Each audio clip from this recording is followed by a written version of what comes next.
ఇప్పుడు బాలకృష్ణ గారు, వెంకటేష్ గారు, నాగార్జున గారు ఇంతమంది విని సింహరాశి లాస్ట్ లో రాజశేఖర్ గారు ఎలా వచ్చారు?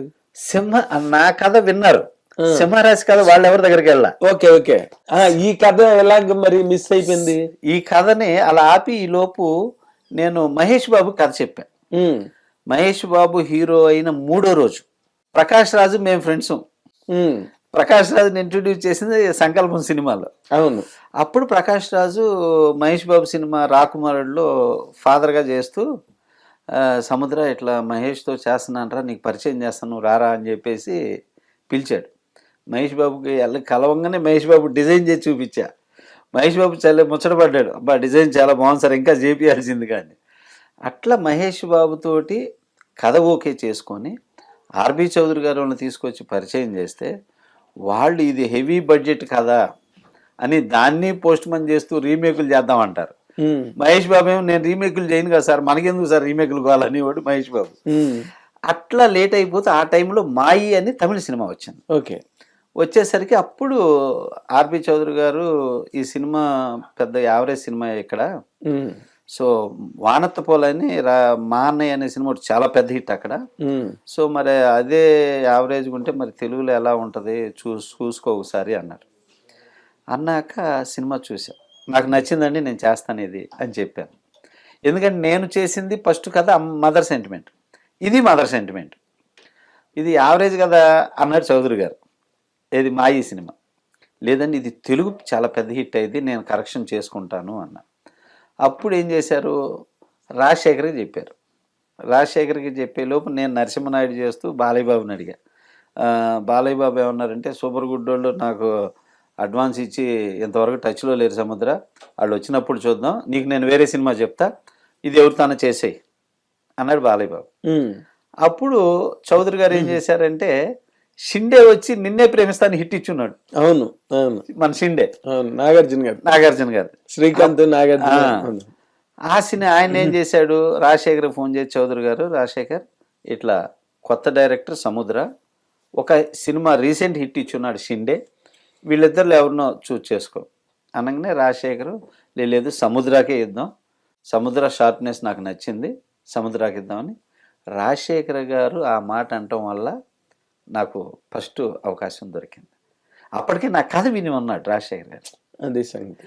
అందువల్ల ఆయన సజెస్ట్ చేయటంతో ఆర్బి చౌదరి గారు కూడా సముద్రాకి ఇద్దాము అని అలా ఫిక్స్ చేసి అట్లా ఆ కథ లైన్లోకి రావటం, ఇక ఆ సినిమా చేయటం జరిగింది సింహరాశి.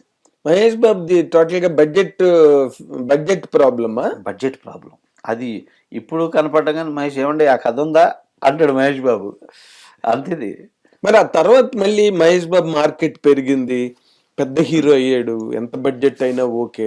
మళ్ళీ మీరు అప్రోచ్ అవ్వలేదండి మహేష్ బాబు? నేను మహేష్ బాబుతో దగ్గర రాకుమారుడి నుంచి అతిథి సినిమా వరకు అంటే ఒక 7 years ట్రావెల్ అయ్యాను సార్. ఇక మనం సూపర్ గుడ్ వాళ్ళని వదిలి వేరే వాళ్ళని చూద్దాం సార్, వేరే ప్రొడ్యూసర్ని మాట్లాడేసుకోండి చేసేద్దాం అన్నారు. అన్నాక ఈలోపు నేను చేస్తుంది మహేష్కి తెలుసు, సింహరాశి హిట్టు, శివరామరాజు హిట్టు ఇవన్నీ జరుగుతూ ఉన్నాయి. నేను ఏ హీరో కోసం వెయిట్ చేసేవాడిని కాదు. ఇప్పుడు ఈ ప్రొడ్యూసర్ వచ్చారు, ఈయనతో చేసేద్దాం, ఈ హీరోతో చేసేద్దాం అనే ఉద్దేశంతో నేను చేసుకుంటూ వెళ్తున్నా, మహేష్ బాబు చేసుకుంటూ వెళ్తున్నాడు. కంటిన్యూగా నేను 7 సినిమాల వరకు హిట్లు కొట్టుకుంటా వచ్చా. 7 సినిమాల్లో ఒకటే ఫ్లాప్ అయింది, డార్లింగ్ అని. ఎవడైతే నాకేంటి వరకు హిట్లు కొట్టుకుంటూ వచ్చా. కరెక్ట్గా ఆ టైం నుంచి నాకు ఫ్లాపులు స్టార్ట్ అయింది. అక్కడి నుంచి నేను మహేష్ బాబుని కలవటం మానేశా. అదే మరి ఫ్లాపుల్లో ఉన్నాను కదా, సో అప్పుడు మహేష్ బాబుని కలవటం కరెక్ట్ కాదు. తను ఒక మంచి సక్సెస్లో ఉన్న హీరో, బట్ పెద్ద హీరోల దగ్గరికి వెళ్ళాలంటే సక్సెస్తో వెళ్ళాలి అని ఉద్దేశంతో ఇక నేను మహేష్ బాబుని కలవటం తగ్గించేసా టోటల్గా. ఓకే.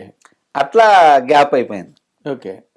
మరి మీరు చిరంజీవి గారు కూడా మిమ్మల్ని కథ రెడీ చేసుకోమని చెప్పారని అప్పుడు హిట్లర్ టైంలో అవును మాట్లాడుకున్నారు. అవును, చిరంజీవి గారు అసలు ఎంత ఎంకరేజ్ చేశారంటే, సబ్జెక్ట్ చేసుకో సముద్ర చేద్దామని చెప్పి సబ్జెక్ట్ చేశాను, విన్నారు, కొంచెం టైం తీసుకో, ఇంకొక 3-4 సినిమాలు వర్క్ చేయి సముద్ర, తప్పకుండా చేద్దామని చెప్పి చిరంజీవి గారు చెప్పడం జరిగింది. అప్పుడు అట్లా చేసేసరికి ఆ టైంలో చిరంజీవి గారిని భలే ఇబ్బంది పెట్టా. ఎలా? ఇబ్బంది అంటే కథ విన్నారు, మళ్ళీ కరెక్షన్ చేసి వినమంటున్నా. ఆయన చెన్నై నుంచి హైదరాబాద్ వస్తే హైదరాబాద్ వచ్చేవాడిని. మాస్టర్ షూటింగ్ జరుగుతుంది, మాస్టర్ చూసి అంటే షూటింగ్ దగ్గరికి వెళ్ళిపోయేవాడిని. వెళ్ళిపోయేసి చిరంజీవి గారు ఇలా కూర్చుంటే ఎదురుగా కెమెరా పక్కన అటు నుంచి ఉండేవాడు, చూసేవాడు. అయితే సముద్రం వచ్చాడు, ఏం చెప్పాలి సముద్రం గారు, చిరంజీవి గారు ఇలా తిరిగేవాడు, ఏం చెప్పాలా పాపం వాడు అక్కడి నుంచి ఏడుకొచ్చాడు అనేవాడు. ఇటు తిరిగితే నేను ఇటు వచ్చేవాడిని, ఇటు వస్తే మళ్ళీ ఇటు తిరిగేవాడు చిరంజీవి గారు. ఇట్లా ఉండేసరికి సరే సముద్రాకి నేను కరెక్ట్గా చెప్పాలని చెప్పి చిరంజీవి గారు అట్లా ఆలోచించి సముద్ర ఇట్లా అని చెప్పి, నీకు నేను తప్పకుండా అవకాశం ఇస్తాను, నువ్వు ఇలా వర్క్ చెయ్యి, నువ్వు అక్కడి నుంచి ఖర్చులు పెట్టుకొని హైదరాబాదు మళ్ళీ చెన్నై ఇలా రావటం ఎందుకు, నీకు నేను తప్పకుండా ఇస్తాను, నువ్వు ఇంకొక 4-5 పిక్చర్స్ వర్క్ చెయ్యి, తప్పకుండా చేస్తాను నేను 100% నేను ఎంకరేజ్ చేస్తానని చెప్పారు. అట్లాగా ఆయన చెప్పిన తర్వాత మధ్యలో చిరంజీవి గారితో సింహరాశి, శివరామరాజు తర్వాత ఒక డిస్కషన్ వెళ్ళింది నాగేంద్రబాబు గారి ద్వారా. శివరామరాజు స్క్రిప్టే చెయ్యాలని చిరంజీవి గారు. సో ఆ బ్రదర్స్ సెంటిమెంట్తో తర్వాత వాళ్ళు ఏంటంటే ఆ ఒరిజినల్ చూశారు కానీ నేనేమి చేంజ్ చేస్తాననేది చూడాలి. ఆ చేంజెస్ విని ఉంటే చేసి ఉండేవాళ్ళు చిరంజీవి గారు.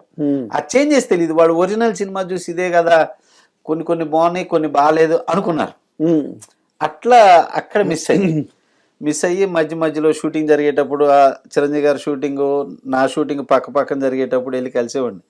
కనపడక నేను మాస్ డైరెక్టర్ అనేవాడు. ఆయన నేను ఆ టైంలో కూడా అన్నయ్య అనేవాడిని, సార్ అని రాదు చిరంజీవి గారి దగ్గర, అన్నయ్య అనేవాడిని. ఎవరైనా అన్నయ్య అని వచ్చేది. ఆయన కూడా కొంతమందిని ఏమ్మా అంటారు, ఏమండి అంటారు, నన్ను ఎరా అంటారు. అంత ఇది ఏర్పడింది ఒక సినిమాకి, అది ఎంతో ప్రేమ ఉంటే రా అనరు. సో అట్లా చాలా బాగా జరిగింది. అట్లా ఎంకరేజ్ చేసిన తర్వాత చిరంజీవి గారిని కూడా తర్వాత ఇక బడ్జెట్లు మారిపోయినాయి, హీరోలు మారిపోయినాయి. ఇక తర్వాత నేను ఫ్లాప్లోకి వచ్చేసా. ఇక అప్పుడు నేను తెలుసుకుంది ఏంటంటే సక్సెస్ లేకుండా పెద్ద హీరోల దగ్గరికి వెళ్ళినా ఓకే కావు. నెక్స్ట్ ఏంటంటే నాతో సినిమా చేస్తూ నా కథకు తగ్గట్టు ఖర్చు పెట్టలేకపోయినటువంటి ప్రొడ్యూసర్ని నేను సెలెక్ట్ చేసుకున్నాను. ఇది నా ఫస్ట్ మైనస్.